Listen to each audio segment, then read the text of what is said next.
So we're about 100k south of Tamworth here up in the New England high country. Beautiful country, but the drought has affected so many businesses around here. Now, it might surprise you to find out that there's actually a trout farm up here.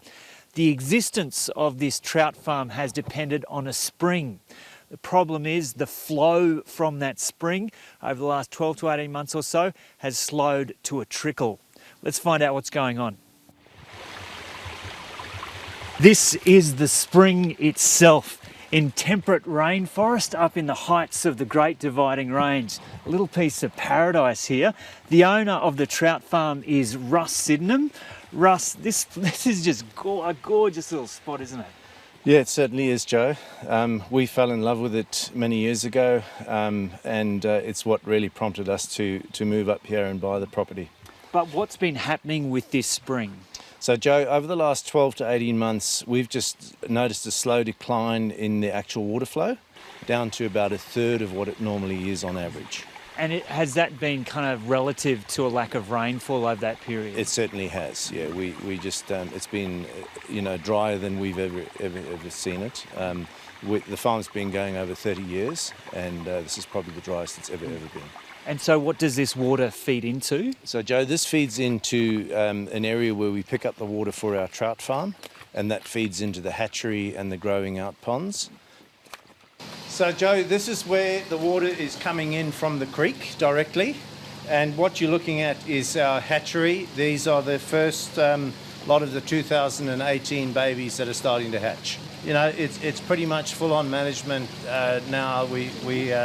We make sure that we look after these guys and we tend to them a couple of times a day. And Russ, we can see 3 of these tanks are empty here. Is that because of the drought? Most definitely, Joe. Normally we'd be running all 4 tanks.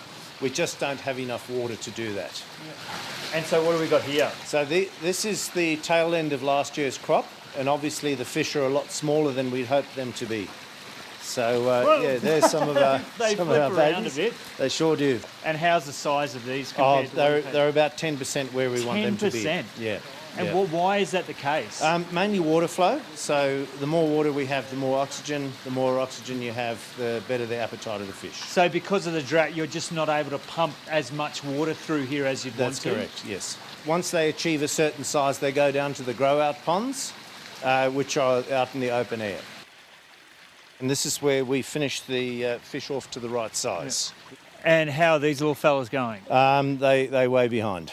They're still way behind. How yes. far behind?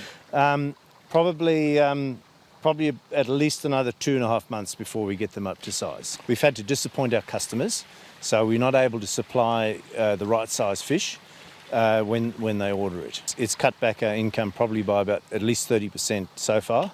And it could be more as we go ahead, forwards. Yeah, so it's not just the sheep, cattle and wheat farmers, it's people like you. I guess just about every farmer in the area is in the same situation, definitely. And what are your hopes with that spring? Are you optimistic that it's going to return to what it's usually capable of? We certainly are hoping that. Obviously this farm has got a great history in terms of its capability of producing trout. And we just hope that that's going to, we'll be able to keep going. So this drought is now reaching up even into the Great Divide, onto the very spine of this mighty mountain range where the water spreads east and west. Everyone is hoping now that the rain returns soon so the water can start flowing once again down those slopes and onto the plains. Joe O'Brien, ABC News, Hanging Rock.